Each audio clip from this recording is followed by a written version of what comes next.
রাসূলুল্লাহ ইয়া হাবিবাল্লাহ, নবী গো আমি এসেছি। বলে তুমি কে? বলে আমি তো ওয়াহশী। বলে কোন ওয়াহশী? বলে ইয়া রাসূলুল্লাহ যদি পরিচয় দেই তাহলে আপনি রাগ করবেন। রাসূল বললেন রাগ করব না, বলো পরিচয় দাও। বলে ইয়া রাসূলুল্লাহ ইয়া হাবিবাল্লাহ, আপনার কলিজার টুকরা চাচা উহুদের জমিনে সাইয়্যিদুশ শুহাদা হযরতে আমিরে হামজার বুকের ভিতর দিয়ে বল্লম ঢুকাইছিলাম আমি। বল্লম ঢুকিয়ে আমি তাকে শহীদ করেছিলাম। বুকটা ছিঁড়ে ফেরে মাঝখান দিয়ে আলাদা করেছিলাম। আর আবু সুফিয়ানের স্ত্রী হিন্দা এসে কলিজাটা টান দিয়ে বের করেছিল। কলিজাটা টান দিয়ে বের করে কলিজাটা কাঁচা কলিজাটা চিবিয়ে চিবিয়ে খাইছিল। ইয়া রাসূলুল্লাহ, আমি তো সেই ওয়াহশী এসেছি। আমার রাসূল একটা মুহূর্তের জন্য রাগ করলেন না। প্রতিশোধ নেওয়ার কোনো চিন্তাধারা রাসূলের মধ্যে ছিল না। রাসূল ডাক দিলেন, বললেন ওয়াহশী কিসের জন্য আসলাম? বলে ইয়া রাসূলুল্লাহ ইয়া হাবিবাল্লাহ, এসেছি আপনার কাছে কালেমা পড়ে মুসলমান হব। জোরে বলুন সুবহানাল্লাহ। আমাকে কি আপনি মুসলমান বানাবেন? আমার রাসূল বললেন যে ওয়াহশী তুমি যা বলছো সেটাতে বিন্দু মাত্র আমার কষ্ট হয় নাই। তুমি আমার চাচাকে নির্মমভাবে শহীদ করেছিলা। তুমি এসেছো কালেমা পড়ে মুসলমান হওয়ার জন্য। আরে ইসলামটা তো এমন একটা জিনিস ওয়াহশী, কালেমা তো এমন এক জিনিস, কালেমা পড়লা তো পিছনের সব গুণ আল্লাহ মাফ করে দেয়। জোরে বলুন সুবহানাল্লাহ। আসো, ওয়েলকাম। হযরতে ওয়াহশীকে ডেকে আমার রাসূল সামনে বসালেন। সামনে বসিয়ে বললেন যে ওয়াহশী মুসলমান হবা। ইয়া রাসূলুল্লাহ অবশ্যই মুসলমান হব, তার আগে আমার শর্ত আছে। জোরে বলুন সুবহানাল্লাহ।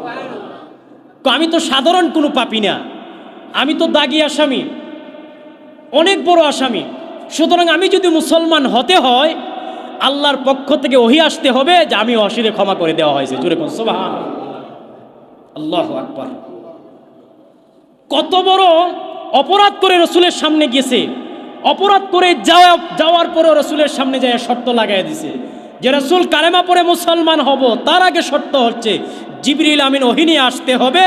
ওহী নিয়ে আসলে আমি মুসলমান হব। জোরে বলুন সুবহানাল্লাহ। এর আগে মুসলমান হব। আল্লাহর নবী ডাক দিয়ে বলেন ওয়াহশী রে, আল্লাহ পাক তোমার ব্যাপারে কোরআনুল কারীমের মধ্যে সুসংবাদ দিয়েছে। তুমি না, কিয়ামত পর্যন্ত যারা আসবে তাদের ব্যাপারে সুসংবাদ দিয়েছে। কি সুসংবাদ? রব্বুল আলামিন বললেন ওয়াল্লাযীনা লা ইয়াদউনা মা'আল্লাহি ইলাহান আখার ওয়া লা ইয়াকতুলুনান নাফসাল্লাতী হারামাল্লাহু ইল্লা বিল হাক্কি ওয়া লা ইয়াজনুন। আমার নবী ডাক দিয়ে বললেন ওয়াহশী, আমার আল্লাহ বলেছেন ওয়াল্লাযীনা লা ইয়াদউনা মা'আল্লাহি ইলাহান আখার, যারা দুনিয়াতে আল্লাহর সাথে কাউকে ডাকে না, যারা দুনিয়াতে আল্লাহর সাথে কাউকে শিরিক করে না। আল্লাহ রাব্বুল আলামিন বললেন ওয়াল্লাযীনা লা ইয়াদউনা মা'আল্লাহি ইলাহান আখার ওয়া লা ইয়াকতুলুনান নাফসাল্লাতী হারামাল্লাহ, অন্যায়ভাবে কাউকে হত্যা করে না, আল্লাহর সাথে কাউকে শরীক করে না, অন্যায়ভাবে কোনো জিনা করে না, কোনো পর নারীর সাথে, বেগানা নারীর সাথে সে জিনা করে না। এই সমস্ত কাজ যে না করে আমার আল্লাহ বলেছেন তাকে আমি আল্লাহ জান্নাতের মালিক বানায় দিব। জোরে কোন সুবহানাল্লাহ। ওয়াহশী এই তো তুমি এখন মুসলমান হয়ে যাবা, মুসলমান হয়ে গেলে আল্লাহ তো তোমাকে জান্নাতের মালিক বানায় দিবে।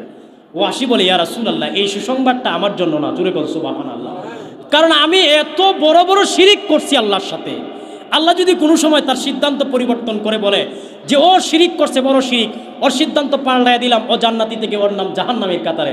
সুতরাং এই সুসংবাদ আমার জন্য নয়। আর কোনো সুসংবাদ আছে কিনা? যদি আর কোনো সুসংবাদ থাকে তাহলে আমাকে শোনান। জোরে কোন সুবহানাল্লাহ। আমার আল্লাহ রাব্বুল আলামিন আয়াত নাজিল করলেন ইল্লা মান তাবা ওয়া আমানা ওয়া আমিলা আমালান সালিহান ফাউলাইকা ইউবাদদিলুল্লাহু সাইয়্যাতিহিম হাসানাত। আমার নবী শুনায়া দিলেন ওয়াহশী এই যে আল্লাহ পাক এই আয়াতে সুসংবাদ দিচ্ছেন, যারা তওবা করবে, গুনাহ করার পরে তওবা করবে, ঈমান আনবে, ঈমান আনয়ন করার পরে নেক আমল করবে, আমার আল্লাহ তাদের জীবনের যত গুনাহ আছে গুনাহগুলোর নেক দ্বারা পরিবর্তন করে দিবে। জোরে কোন সুবহানাল্লাহ। আপনার জীবনে অনেক গুনাহ আছে, আল্লাহর কাছে তওবা করবেন, আল্লাহর কাছে মাপ চাইবেন, আল্লাহ ওই গুনাহগুলোর নেক দ্বারা পরিবর্তন করে দিবে। জোরে কোন সুবহানাল্লাহ। ওয়াহশী বলে ইয়া রাসূলুল্লাহ এই ঘোষণাটাও মনে আমার জন্য নয়। কারণ কিসের জন্য? বলে ইয়া রাসূলুল্লাহ আমি ইসলাম গ্রহণ করলাম, করার পরে আবার আমি যদি আবার ঈমান হারা হয়ে যায়, রাসূল গো আমি তো মানুষ, সুতরাং দেখেন আর কোনো সুসংবাদ আছে কিনা। জোরে কোন না সুবহানাল্লাহ। আল্লাহ পাক আসমান থেকে একদম চূড়ান্তভাবে আল্লাহ পাক ওহী নাজিল করলেন। জিবরিল আমিনের মাধ্যমে আল্লাহ জানিয়ে দিলেন, কুল ইয়া ইবাদিয়াল্লাযীনা আসরাফু আলা আনফুসিহিম লা তাকনাতু মির রাহমাতিল্লাহ। জিবরিল আমিন আসলো ওহী নিয়ে, আয়েশা বলে, ইয়া রাসূলুল্লাহ, ইয়া হাবিবাল্লাহ, আপনার ওয়াহশিকে জানায়া দেন, চূড়ান্ত ফয়সালা আল্লাহ পাক আসমান থেকে জানিয়েছেন যে আপনার উম্মতের মধ্যে কুল ইয়া ইবাদিয়াল্লাযীনা আসরাফু আলা আনফুসিহিম লা তাকনাতু মির রাহমাতিল্লাহ। আপনার উম্মতের মধ্যে যত বড় গুনাহগার হোক, ওর গুনাহ যদি পাহাড় সমপরিমাণ হয়ে যায়, ওর গুনাহ যদি মরুভূমির বালুর সমপরিমাণ হয়ে যায়, সমুদ্রের ফেনা সমপরিমাণ ওর গুনাহ যদি হয়ে যায়, আমার আল্লাহ এই মুহূর্তে জানায় দিয়েছেন সেজন্য আল্লাহর রহমত থেকে নৈরাশ না হয়ে যায়। জুড়ে কোন সুবহানাল্লাহ। হযরতে ওয়াসি এবার বললেন, ইয়া রাসূলুল্লাহ, কালেমা পড়ান, মুসলমান হয়ে যাব। জুড়ে কোন সুবহানাল্লাহ। ওয়াসি কালেমা পড়লেন, মুসলমান হয়ে গেলেন। এত বড় অপরাধীকেও আল্লাহ মাফ করে দিয়েছেন। জুড়ে কোন সুবহানাল্লাহ। সুতরাং আমাদের জীবনে গুনাহ আছে না নাই? আজকের রজনীতে চাইবো কার কাছে? আল্লাহর কাছে চাইলে আল্লাহ মাফ করে দিবেন। সংক্ষেপে আমলগুলো বলে আমি শেষ করছি। 4 নম্বর হচ্ছে, দেখেন আরেকটা আমল, এই রজনীতে আপনারা বেশি বেশি করে ইস্তেগফার পড়বেন, বেশি বেশি করে ইস্তেগফার পড়বেন। কারণ ইস্তেগফার এটা হচ্ছে এমন একটা পাওয়ারফুল একটা আমল, এটা শক্তিশালী আমল। ইস্তেগফারের চাইতে শক্তিশালী কোনো আমল নাই পৃথিবীতে। জুড়ে কোন সুবহানাল্লাহ। কেমন শক্তিশালী দেখেন, যদি কারো যদি অভাব হয়, কারো অভাব, আমার আল্লাহ বলছেন ও বান্দা যেন ইস্তেগফার পড়ে, ইস্তেগফার পড়লে আমি আল্লাহ ওই বান্দার অভাব দূর করে দিব। জোরে কোন সুবহানাল্লাহ। কোনো ব্যক্তির সন্তান হয় না, কোনো ব্যক্তির চাকরি হয় না, আমার আল্লাহ তার রসুলের মাধ্যমে জানায় দিলেন, ও রসুল, আপনি আপনার ওই উম্মতটাকে বলেন ইস্তেগফারের আমল করতে।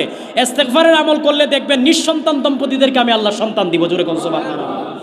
আমার আল্লাহ বলছেন যে চাকরি হয় না, ইস্তেগফার করতে বলেন, দেখবেন চাকরির ব্যবস্থা হয়ে যাবে। বিদেশ যাইতে পারে না, বিভিন্ন বাধা, আমার আল্লাহ বলেন যে ওকে বলেন যে ও যেন ইস্তেগফারের আমল করে, আমি আল্লাহ তার দুনিয়ার সব বাধা দূর করে দিব। জোরে কোন সুবহানাল্লাহ। আমার আল্লাহ কোরআনে বলছেন সূরা নূহের মধ্যে, ফাকুলতু আস্তাগফিরু রাব্বাকুম ইন্নাহু কানা গাফফারা ইউরসিলিস সামাআ আলাইকুম মিদরারা ويمددكم بأموال وبنين ويجعل لكم جنات ويجعل لكم أنهارا। আল্লাহ বলছেন ফাকুলতু আস্তাগফিরু রাব্বাকুম, তোমরা তোমাদের রবের কাছে ইস্তেগফার, ক্ষমা চাও, ইন্নাহু কানা গাফফারা, তিনি হচ্ছেন ক্ষমাশীল। জুরে কোন সুবহানাল্লাহ। ইউরসিলিস সামাআ আলাইকুম মিদরারা, আল্লাহ বলেন কোন জাতি, কোন কওম, কোন কেউ যখন ইস্তেগফারের আমল করে, আল্লাহ বলেন আসমান থেকে আমি আল্লাহ তাদের জন্য মুষলধারে বৃষ্টি বর্ষণ করি। জুরে কোন সুবহানাল্লাহ। সুতরাং বৃষ্টি যখন আকাশ থেকে বন্ধ হয়ে যায়, এই উম্মত, এই জাতি যখন ইস্তেগফারের আমল করবে, আল্লাহ পাক আসমান থেকে বৃষ্টি নাজিল করবেন। জুরে কোন সুবহানাল্লাহ। ওয়ায়ুমদিদুকুম বিআমওয়ালি ওয়া বানিন, আল্লাহ বলছেন শুধু বৃষ্টি না, তোমাদের ধন সম্পদ বাড়ায়া দিব, তোমাদের সন্তান সম্পত্তিতে আমি আল্লাহ পাক বরকত দিব। জুরে কোন সুবহানাল্লাহ। আল্লাহ বলেন এইভাবে অনেক অনেক ফজিলতের কথা, ইস্তেগফারের অনেক ফজিলতের কথা এসেছে। সুতরাং এই রজনীতে আমরা ইস্তেগফারের আমলটা করব ইনশাআল্লাহ। এই রাতে আমরা গুরুত্ব সহকারে আমরা দোয়া করব, কারণ এই রাতে যেটাই দোয়া করবেন সেটাই আল্লাহ কবুল করে নেবেন। জোরে কোন সুবহানাল্লাহ। দোয়া করব তো ইনশাআল্লাহ।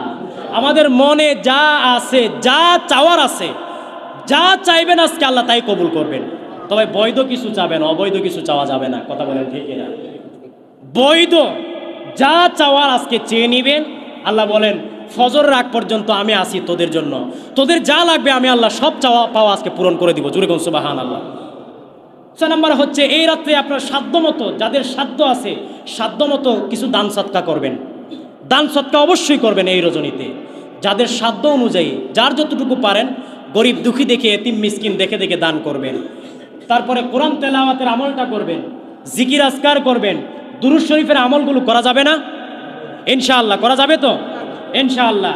প্রিয় ভাইয়েরা আমার, আরেকটা আমল হচ্ছে, সেটা হচ্ছে সালাতুত তাসবিহ। এই নামাজটা যদি কেউ পারেন, নিয়মটা কেউ যদি জানেন, তাহলে অবশ্যই সালাতুত তাসবিহ 2 রাকাত নামাজ আদায় করবেন যদি সম্ভব হয়।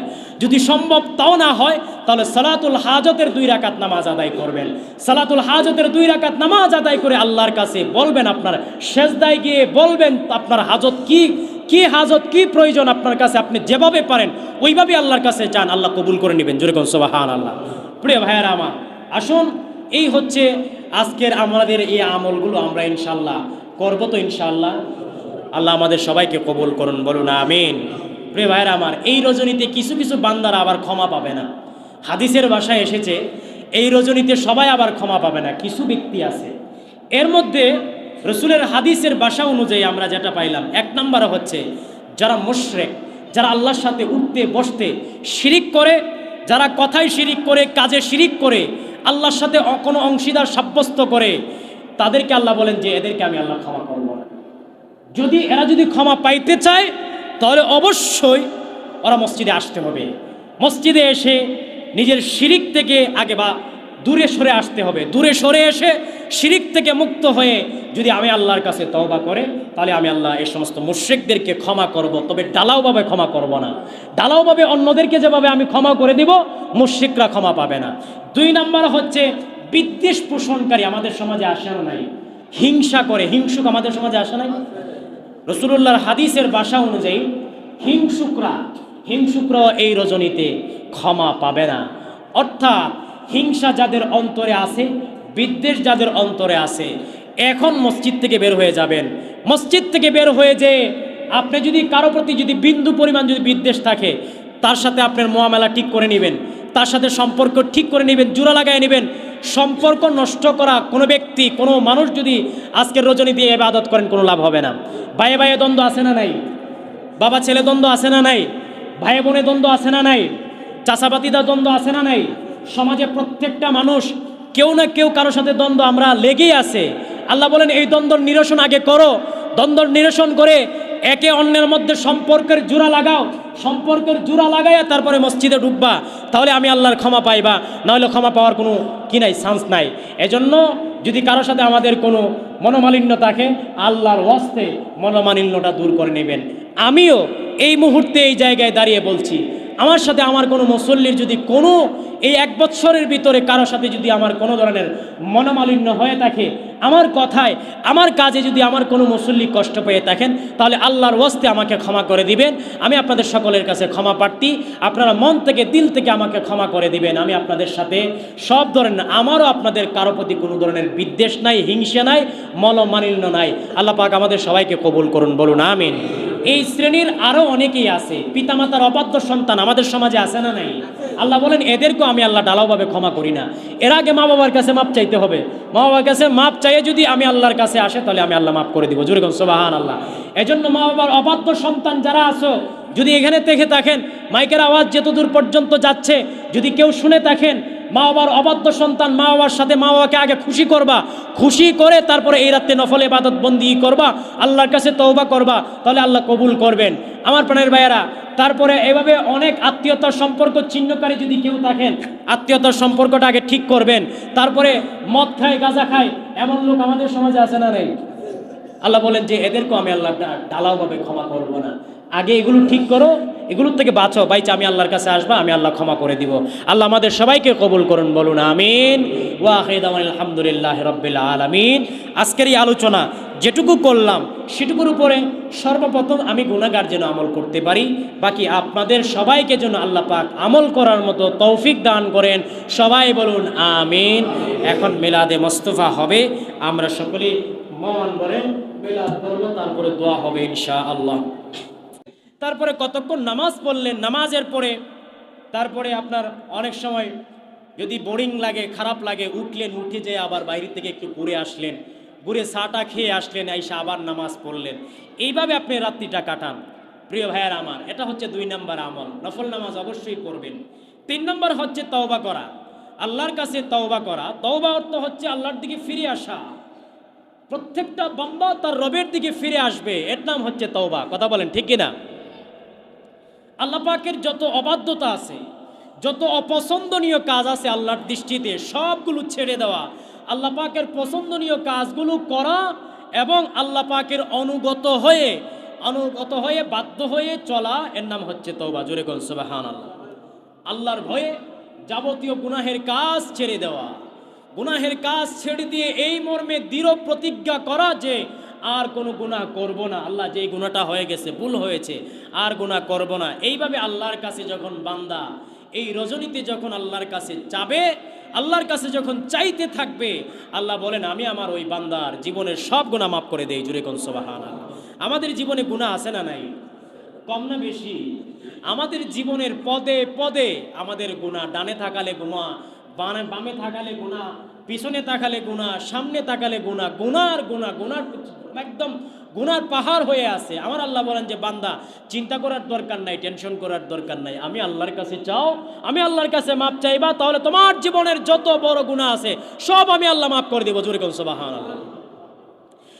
এজন্যই রব্বুল আলামিন বললেন ওয়া ইন্নী লাগাফফারুল লিমান তাবা ওয়া আমানা ওয়া আমিলা সালিহান সুম্মা ইহতাদা।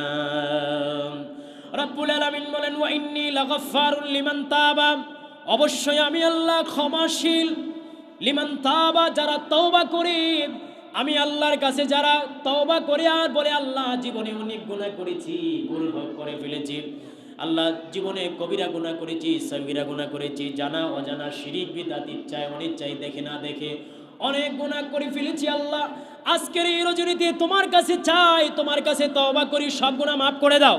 সব গুনার জন্য লজ্জিত আল্লাহ গো, তোমার কাছে ক্ষমা চাই। আমার আল্লাহ বলেন বান্দা চাইতে দেরি হয়, আমি আল্লাহ আমার বান্দার জীবনের গুনাহ মাফ করতে দেরি হয় না। জোরে কোন সুবহানাল্লাহ।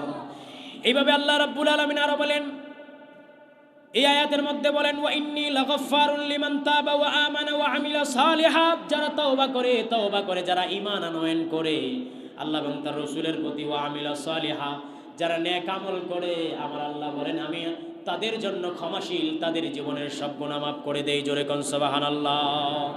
রব্বুল আলামিন বললেন নব্বি ইবাদি আন্নী আনাল গফুরুর রহিম। নবীজির মাধ্যমে আল্লাহ তার বান্দাদেরকে জানিয়ে দিলেন, বললেন নব্বি ইবাদি, ও নবী আমার বান্দাদেরকে জানিয়ে দেন, আন্নী আনাল গফুরুর রহিম, নবী গো নিশ্চয় আমি চরম ক্ষমাশীল, পরম দয়ালু। জুরে কোন সুবহানাল্লাহ। আমার আল্লাহ বলছেন ক্ষমাশীল, ক্ষমার সাগর, দয়ার সাগর। আল্লাহ বলেন বান্দা তুমি আমার কাছে ক্ষমা চাও। দুনিয়ার মানুষের কাছে অপরাধ করে, অপরাধ ক্ষমা চাইলে অনেক সময় ক্ষমা করে, অনেক সময় ক্ষমা করে না। কিন্তু তুমি আমি আল্লাহর দৃষ্টিতে যত বড় অপরাধী হও না কেন, আমি আল্লাহর কাছে ক্ষমা চাও, তোমার সব অপরাধ আমি আল্লাহ ক্ষমা করে দিব। জুরে কোন সুবহানাল্লাহ। আমার আল্লাহ হচ্ছেন সকলের জন্য ক্ষমাশীল। কাফের বলেন, মুশরিক বলেন, মুমিন বলেন, মুসলমান বলেন, আল্লাহ বলেন সকলের জন্য আমি ক্ষমাশীল। জুরে কোন সুবহানাল্লাহ। রব্বুল আলামিন বললেন ওয়া মান ইয়া'মাল সুআন আও ইয়াযলিম নাফসাহু সুম্মা ইয়াস্তাগফিরিল্লাহ ইয়াজিদিল্লাহ গফুরার রহিমা। রব্বুল আলামিন বলেন ওয়া মান ইয়া'মাল সু, আর যে কেউ মন্দ কাজ করে, মন্দ কর্ম করে, আও ইয়াযলিম নাফসাহু, অথবা নিজের নফসের উপরে জুলুম করে, সুম্মা ইয়াস্তাগফিরিল্লাহ, জুলুম করে, মন্দ কাজ করে, আমি আল্লাহর কাছে অতঃপর ক্ষমা চাই, আল্লাহ বলেন ইয়াজিদিল্লাহ গফুরার রহিমা, সে তার রবকে ক্ষমাশীল হিসাবে পেয়ে যায়। জুরে কোন সুবহানাল্লাহ। অর্থাৎ নিজের প্রতি জুলুম করবেন, গুনাহ করবেন, গুনাহ করে কেউ যখন আল্লাহর কাছে চায়, আল্লাহ নিজেই বলেন সে আল্লাহকে অবশ্যই ক্ষমাশীল হিসাবে পাবে। অর্থাৎ আল্লাহর কাছে ক্ষমা চাইলে আল্লাহ তার গুনাহ মাফ করে দিবেন। জোরে কোন সুবহানাল্লাহ।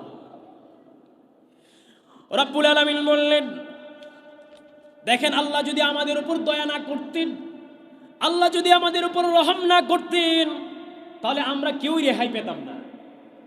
রেহাই পেতাম না। আল্লাহ বলছেন ওয়ালাউ ইউআখিযু আল্লাহুন নাসা বিযুলমিহিম মা তারাকা আলাইহা মিন দাব্বা ওয়ালাকিন ইউআখিরুহুম ইলা আজালিম মুসাম্মা। আল্লাহ বলেন আল্লাহ যদি সীমালঙ্ঘন, মানুষকে সীমালঙ্ঘনের জন্য যদি তাদেরকে শাস্তি দিতেন, যদি তাদেরকে পাকড়াও করতেন, ধরতেন, মানুষ যে গুনাহ করে, মানুষ যে জুলুম করে, মানুষ যে সীমালঙ্ঘন করে, আল্লাহ নিজে বলছেন যে এদেরকে যদি ধরতেন তিনি, তাহলে মা তারাকা আলাইহা মিন দাব্বাতিন, আল্লাহ বললেন তাহলে ভূপৃষ্ঠে কোনো জীবজন্তু, ভূপৃষ্ঠে কেউ থাকতো না, সব ধ্বংস হয়ে যেত। জুড়ে কোন সুবহানাল্লাহ। আল্লাহ বলেন ওয়ালাকিন ইউআখিরুহুম ইলা আজালিম মুসাম্মা, আমি আল্লাহ বান্দাদেরকে সীমালঙ্ঘনের জন্য এদেরকে শাস্তি দেই না, এদেরকে আমি আল্লাহ সময় দেই, অবকাশ দেই। জুরে কোন সুবহানাল্লাহ। ফাইদা জাআ আজালুহুম লা ইস্তাখিরুনা সাআতাও ওয়ালা ইস্তাকদিমুন। আমার আল্লাহ বলেন পৃথিবীতে যারাই সীমালঙ্ঘন করে, যারাই নিজেদের উপর জুলুম করে, এদেরকে আমি সময় দেই, কিন্তু নির্দিষ্ট সময়টা যখন উপস্থিত হয়ে যাবে, অর্থাৎ মরণ যখন চলে আসবে, আজরাইল যখন আমার আপনার সামনে চলে আসবে, আমার আল্লাহ বলেন একটা সেকেন্ডও সময় পাওয়া যাবে না। কথা বলেন ঠিক কিনা? একটা সেকেন্ড সময় দিবেন আপনি, আজরাইলকে বলবেন যে ভাই আমাকে একটু সময় দেন, আমি প্রস্তুতি নিই, মরণের প্রস্তুতি নিই। আজরাইল বলবে যে সময় নাই, যে অবস্থায় আছো সেই অবস্থায় তোমার জান কবজ করা হবে। এজন্য আমার প্রাণের ভাইয়েরা, আমরা গুনাহ করে নিজেদের উপরে জুলুম করে তওবা করব কার কাছে? বলেন কার কাছে? আল্লাহ বলেছেন তওবা আমি আল্লাহর কাছে করো না, আমি আল্লাহর কাছে চাও না, আমি আল্লাহর কাছে ক্ষমা চেয়ে দেখো না আমি আল্লাহ তোমাদেরকে মাফ করি কিনা। দেখেন পৃথিবীতে যত বড় অপরাধী হয় না কেন, আমার আল্লাহ রাব্বুল আলামিন তার বান্দার অপরাধটাকে রহমত দিয়ে পরিবর্তন করে দিয়ে বান্দাকে ক্ষমা করে দেয়। একটা ঘটনা বলছি। মক্কা বিজয়ের পরে, মক্কা যখন বিজয় হয়ে গেল, মক্কা বিজয় হয়ে যাওয়ার পর মক্কার কাফের মুশরিকেরা মক্কার জমিনে আনন্দের ফোয়ারা বইতে লাগলো। মক্কা বিজয়ের পরে আমার রাসূল সাল্লাল্লাহু আলাইহি ওয়াসাল্লাম সাধারণ ক্ষমা ঘোষণা করে দিলেন, মক্কাবাসীকে জানায়া দিলেন, মক্কাবাসী আজ থেকে তোমরা সবাই মুক্ত, সবাই স্বাধীন, তোমাদের কাছ থেকে কোনো প্রতিশোধ নেওয়া হবে না। জোরে কোন সুবহানাল্লাহ। আমার রসুলকে, যেই রসুলকে মক্কায় থাকতে দেয় নাই, মক্কার কাফেররা আমার রসুলকে মক্কা থেকে বের করে দিয়েছিলেন। রসুল মক্কা থেকে যান আর পিছন দিকে ফিরে ফিরে তাকান আর চোখের পানি ফালায় আর বলতেছেন, রসুল বলতেন যে আহারে মক্কাবাসী যদি আমাকে মক্কা থেকে বের না করতো তাহলে এই মক্কা ছেড়ে আমি যেতাম না। জোরে কোন সুবহানাল্লাহ। রসুলকে এই মক্কা থেকে মক্কাবাসী বের করে দিয়েছিল, কিন্তু মক্কা বিজয়ের পরে রসুল করিম সাল্লাল্লাহু আলাইহি সাল্লাম 10,000 সাহাবায়ে কেরামদেরকে নিয়ে মক্কায় ঢুকেছিলেন। জোরে কোন সুবহানাল্লাহ। রাসূলুল্লাহ সাল্লাল্লাহু আলাইহি সাল্লাম যখন মক্কায় ঢুকেন, মক্কার কাফের মুশরিকেরা আতঙ্কিত হয়ে গিয়েছিল যে মোহাম্মদ মক্কায় আসছে, এবার মনে হয় আমাদের কাছ থেকে প্রতিশোধ নেবে। কিন্তু রসুল এসেই সর্বপ্রথম যেই ঘোষণাটা দিয়েছিলেন সেটা হচ্ছে, রসুল দাঁড়িয়ে বলছিলেন যে আজকে থেকে মক্কাবাসী তোমরা সবাই নিরাপদ, তোমাদের সবাইকে ক্ষমা করে দেওয়া হলো। জোরে কোন সুবহানাল্লাহ। সেই রসুল ছিলেন আমার নবী, আমার নবী প্রতিশোধ নেন নাই কারো কাছ থেকে, রসুল সব সময় ক্ষমা করে দিতেন। জোরে কোন সুবহানাল্লাহ। কিন্তু আমরা সেই রসুলের উম্মত, আমরা 40 বছর আগের কিও আমরা প্রতিশোধ নেই। কথা বলেন ঠিক কিনা? আমাদের চরিত্র হচ্ছে 40 বছর আগে, 50 বছর আগে কেউ অপরাধ করলে অপরাধীদেরকে আমরা ক্ষমা করি না, আইনের আওতায় এনে ফাঁসির কাস্টে পর্যন্ত আমরা ঝুলাই দেই। কথা বলেন আছে না নাই? প্রিয় ভাইয়ের আমার, কিন্তু আমার নবী বলেন যে এই মক্কাবাসী আমার প্রতি জুলুম করেছিল, মক্কাবাসী আমার প্রতি অন্যায় করেছিল, অবিচার করেছিল, কিন্তু আমি যখন মক্কায় আবার আসলাম 10,000 সৈন্য নিয়ে, ইচ্ছা করলে মক্কা থেকে সব কাফেরদেরকে বের করে দিতে পারতেন কি পারতেন না? কিন্তু আমার রসুল বললেন যে আমি রসুলের চরিত্র এটা না। রসুল যখন সবাইকে ক্ষমা করে দিলেন, তখন সবাই মক্কার কাফের মুশরিকেরা রসুলুল্লাহর এই ঘোষণা শোনার পরে মক্কার কাফের মুশরিকেরা আনন্দে আত্মহারা হয়ে আমার রসুলের হাতে কালেমা পড়ে দলে দলে মুসলমান হয়েছিলেন। জোরে কোন সুবহানাল্লাহ। রসুলুল্লাহর আদর্শ ছিল এটা। রসুলুল্লাহ তার আদর্শ দিয়ে, তার চরিত্র দিয়ে উম্মতকে আকর্ষিত করেছেন। কথা বলেন ঠিক কিনা? রসুল্লাহ কি তলোয়ারের জোর জবরদস্তি কইরা তলোয়ার দইরা বলছে যে মুসলমান হইল গর্দান আলাদা করে দিব, এমন কোনো রেকর্ড নাই। বরং রসুল তার নিজের আদর্শ দেখিয়েছেন, উত্তম আদর্শ দেখিয়েছেন, মক্কার কাফের মুশরিকেরা দলে দলে মুসলমান হয়েছে। এরকম ঘটনা অসংখ্য ঘটনা রয়েছে। প্রিয় ভাইয়ের আমার, এই জন্য আমার আল্লাহ আমার রসুলকে বলেছেন ওমা আরসালনাকা ইল্লা রাহমাতাল লিল আলামিন। নবী হে, আমি তো আপনাকে রহমতের নবী বানায় পাঠাইছি। জোরে কোন সুবহানাল্লাহ। রাসূল করিম সাল্লাল্লাহু আলাইহি সাল্লাম মক্কায় আসলেন। মক্কায় এসে যখন এই ঘোষণা দিলেন, রাসূলুল্লাহর এই সৈন্যবাহিনীর বহর দেখে একজন যুবক তার যত মালসামানা ছিল সব মালসামানা গুছিয়ে ওই যুবক মক্কা থেকে বের হয়ে যাওয়ার সিদ্ধান্ত নিল। মক্কার কাফের মুশরিকেরা বলল, তুমি মক্কা থেকে চলে যাচ্ছ কেন? বলে শুনেছি আব্দুল্লাহর বেটা মুহাম্মদ মক্কায় এসেছে 10,000 সৈন্য নিয়ে। আমি এমন এক অপরাধ করেছি, মুহাম্মদ যদি জানতে পারে তাহলে মুহাম্মদ আমাকে আস্ত রাখবে না, আমাকে জবাই করে ফেলবে। বলে মুহাম্মদের সম্পর্কে তোমার ধারণা নেই, তুমি মুহাম্মদের কাছে যাও, যায় ক্ষমা চাও, দেখবা ক্ষমা চাইতে দেরি হবে, মুহাম্মদ ক্ষমা করতে দেরি হবে না। জোরে কোন সুবহানাল্লাহ। এজন্য পড়ুন সবসে আলা আলা বি सबसे औला आला अपनी मौला का प्यारा हमारा नबी, दोनों आलम का दुल्हा हमारा नबी, सबसे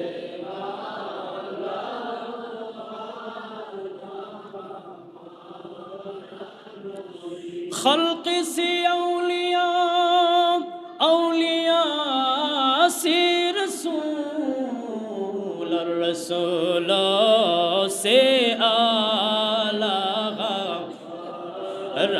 नबी, सबसे आला आला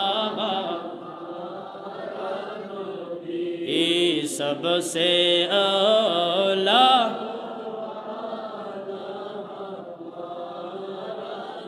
अपनी मौला का प्यारा हमारा नबी, दोनों आलम का दुल्हा नबी, सबसे आला आला। এমন দরদি নবী পৃথিবীতে আসে নাই, আর আসার সম্ভাবনা নাই। কথা বলেন ঠিক কিনা? উম্মত পাগল নবী আদম থেকে নিয়ে ঈসা রুহুল্লাহ পর্যন্ত যত নবী রাসূল দুনিয়ার জমিনে এসেছে, কোন নবী উম্মতের প্রতি এত দরদ দেখায় নাই। জোরে কোন সুবহানাল্লাহ। এবং ময়দানে মাহশারও কোন নবী তার উম্মতের কথা চিন্তা করবেন না, আগে নিজের চিন্তা করবেন। কিন্তু মুহাম্মদ সাল্লাল্লাহু আলাইহি ওয়াসাল্লাম এমন নবী, আমার রাসূল হচ্ছেন এমন নবী, ময়দানে মাহশারে উম্মতের কথা আগে চিন্তা করবেন, আগে আল্লাহর কাছ থেকে উম্মতের নাজাতের ফয়সালা, জান্নাতের টিকিট আগে নেবেন, তারপরে নিজের চিন্তা করবেন। জোরে কোন সুবহানাল্লাহ। মক্কা থেকে ওই যুবক বের হয়ে যায়। মক্কার কাফেররা বলে বের হওয়ার দরকার নাই, যাও মুহাম্মদের কাছে।